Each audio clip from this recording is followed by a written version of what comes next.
Hey guys, so real quick, I wanted to give a disclaimer before I start the video that I am getting sick. I'm coming down with something. I noticed it yesterday when I woke up. My throat felt a little funny. I was blowing my nose, and today when I woke up, I noticed that my throat was fine, but I had a lot more congestion. I've been blowing my nose literally all day. My nose hurts, and I have started coughing. So I'm like, oh no, I want to try to get on top of this. I mean, I can't start it. I can't prevent it from coming. Like, it seems like it's already here, but I can try to shorten it by like doing something now before it gets worse. So I did stop after work and get some Theraflu, and I'll be taking that, like every 4 hours, trying to get a hold of this thing before it gets a hold of me. And as I stated in a previous video, I am a paraprofessional, which is aka an instructional assistant / teacher's assistant, and I work in a preschool. So as you can imagine, and as you know, that is a lot of little people with big germs, kids that don't cover their mouths when they cough, or sometimes if they do, they cover their mouths with their hands. So we're trying to teach them to cough inside their sleeve, or they're wiping their nose, putting their hands in their mouth, touching things. People who have kids, I don't, even if you don't have kids, if you just know kids, I don't have to tell you. So it seems like I've been working there for about 3 months, and it seems like I'm getting sick at least once a month. So I think I need to start taking some vitamin C, zinc, elderberry, sea moss, black seed oil, all of the above. Just taking that like as a daily regimen to boost my immune system up so that I can stop getting sick. On top of the weather, it's the winter time. I am here in the Midwest region, Indiana, so it gets really, really cold. This morning it was a -1 degrees. For the rest of this week, it'll be about 0 degrees in the morning, and the high would be, I think tomorrow the high is like 7 degrees. So, those two combinations, never good. So yes, I am getting sick. So you'll be able to hear that I might be coughing a few times. Please forgive me. But as you can see by the title, I just want to talk about basically childhood illness and how it correlates with mental health, because I really didn't put those two together until my daughter was diagnosed with diabetes. So I want to say it's a little over a year ago. I noticed a strong smell in the bathroom whenever my daughter would pee. And she was also sometimes complaining about kind of burning down there. And also she was complaining about having lower back pain. So I immediately thought, okay, you have a UTI. So I make a doctor's appointment. And when we get to the doctor, we tell them the symptoms. They have her pee in a cup. So the doctor comes back and he's like, okay, he was like, we checked her pee, and he was like, we found no signs of infection or bacteria. So I'm thinking, well, this doesn't make sense because something's going on. Something's not right. He was like, but what we did find is very high traces of sugar. So I'm still not putting 2 and 2 together. And I was like, okay. And he was like, we need to test her for diabetes. He said, I think that she's diabetic. And I'm like, really? And he's like, yeah. He said, because that's the only reason why she would have all that sugar in her urine. And he was like, the sugar in her urine is what's causing the things that she's experiencing. And I'm like, okay. And diabetes does run on both my side of the family and her father's side of the family. But like, I don't have it and her father doesn't have it. So I wasn't thinking that it would affect her. And then the people who do have it on my side and on his side, they didn't have it as children except for his brother. His brother had it as a kid, but his brother was like a heavy kid. My daughter's not heavy. He was a heavier kid, and he had it, and then it went away, and now he has it again, came back, and he's not heavy, he's thin. I'm not saying that heavy has anything to do with it, but sometimes, you know, they say, you know, if you lose weight, if you gain weight, you can become diabetic. You lose weight, you can get rid of it or whatever. So I'm thinking, well, she's young, I don't know. So he was like, I don't want to prescribe her anything today. He was like, what I want to do is refer her to a pediatric endocrinologist, and I want them to basically be the one who gives you her plan or her routine, basically to have her A1C come down. So I say, okay. So a couple days later, I get a call from the endocrinologist, and we scheduled the appointment. So before I say that, let me go back. When they tested her A1C at the pediatrician, it was 7.2. So he said it's definitely in the diabetic range. So no, it was 7.5. I'm sorry, 7.5.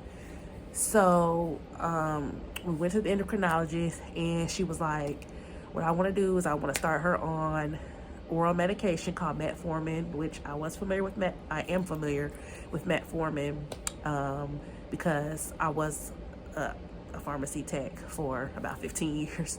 So I'm familiar with metformin.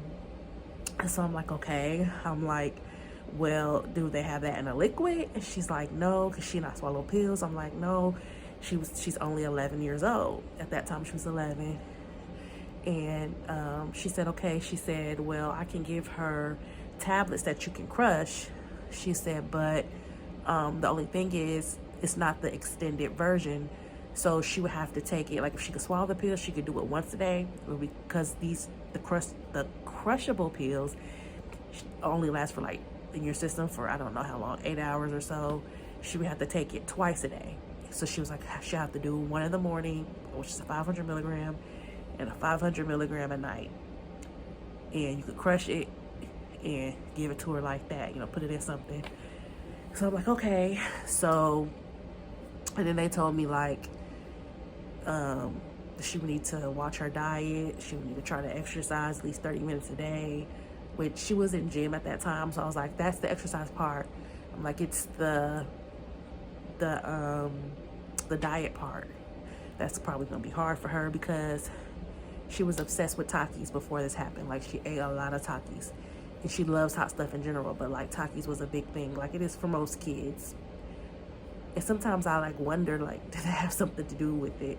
But I mean, I guess it did, because it's carbs, but just because I've heard things about Takis, you know, I don't know. But anyway, so she said it tasted horrible. So she had a really rough time taking that. I mean, I tried it in pudding, I tried it in applesauce.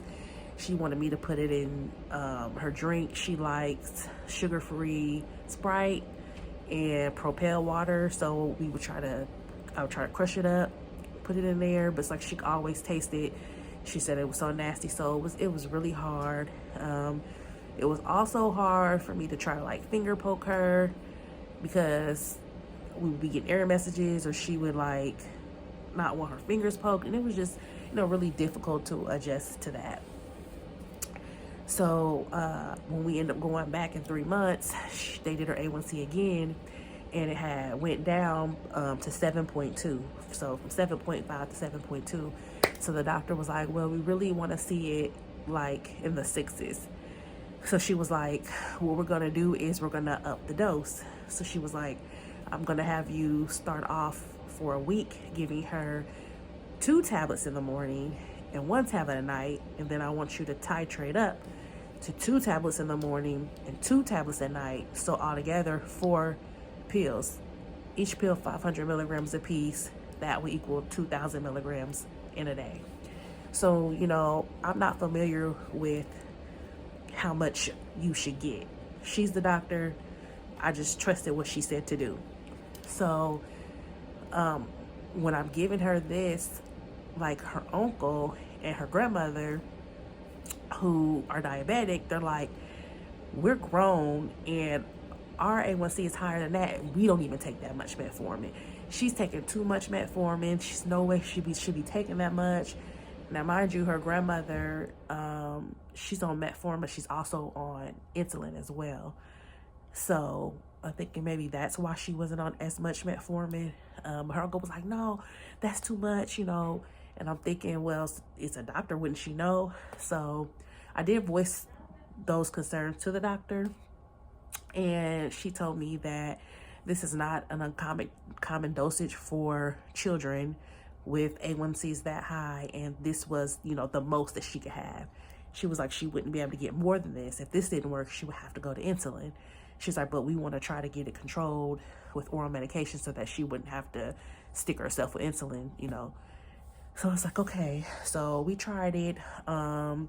We had decided to give her the thing in her arm because it just, us doing the finger pokes, we weren't doing it as regularly as we should because she was always, you know, she never wanted to do it. But I was trying to stress to her the importance of these finger checks.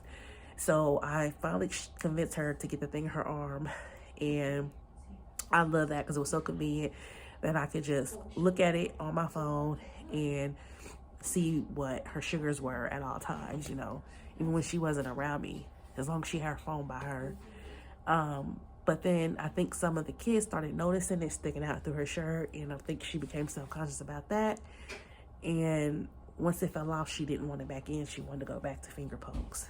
So that was that. But we went back to the endocrinologist, and after her taking the 4 pills, it went down to like 6.7 or something like that. So the doctor was extremely happy. We were extremely happy. And my daughter thought, okay, so now I can get off of these pills. Well, the doctor said, no, well, first, fortunately, it doesn't work like that. Like, this is a dosage that's keeping you, your glucose levels in check. We want to just stay on board with this dosage and keep going. And so she was like, we want to test you to see if you have type 1 or type 2. So she ended up having type 2, which I believe that means that it's not genetic and she could get off the medication. But that's a whole nother video about, they ended up doing genetic testing on me, and that's a whole nother story about that. But anyway, so yeah, so she's been on the 4 pills and it's been working. And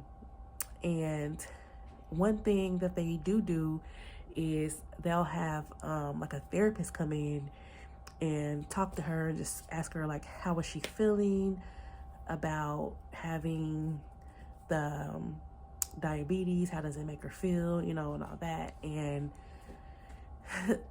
they were saying that, like, based on her answers, they think that she was having like a little bit of depression from having the diabetes, because, you know, understandably, she doesn't understand like why can other kids eat their candy on Halloween and I have to eat like a few pieces, or like how come you know, like if I go to a birthday party and they're having ice cream and cake, I can't have ice cream, but I can have only a small piece of cake. Why can't I have pop or juice or things like that like other kids? I have to have sugar-free drinks. She doesn't understand. She just wants to feel like a normal kid again and have, you know, the things that kids like and they enjoy when they're kids. So, you know, just trying to explain that to her. She says she doesn't like taking the medicine. She doesn't like getting her blood checked. She doesn't like anything about having diabetes, and it makes her feel different. So I didn't even think about like how that would affect her mental health as well as her physical health. And so they were like, they wanted to refer her to some counseling places, but I had already actually started the process to get her in therapy due to just some things that were going on at school. So they were like, okay, that's great. And so she has started therapy. She started last week, and she'll be doing that like twice a week. That's through the school, so they'll pull her out and they'll talk to her and, you know, things like that. So I just wanted to come on and basically say about how like illnesses can affect our children's mental health as well. So we really need to pay attention to that, because it goes hand in hand. And I'm glad that they have counselors there to ask the kids these questions. So this must be, you know, a common thing. And it's a daily struggle with just wondering if we'll ever see a end to this, because she's like, Mom, I don't want to be on this medicine for the rest of my life. So that's what I try to remind her of when she wants to eat something that she's supposed to have. I'm like, remember, you don't want to be on the medication for the rest of your life. So like, we have to stick by the rules. You know, you can have something, you can have sugar like every now and then, you can have chips every now and then in moderation, but like not like you used to, and not like other people. Unfortunately, it's not fair, but it happens, and we just want you to be at your healthiest at the end of the day. So just, you know, trying to always remind her of that, but I don't want her to feel like too restricted on things, because then I think that can make her feel down. But you know, so it's a struggle, like I said, with that. And it's like she's able to swallow the pills now, so that's good. She's no more dealing with the nasty taste.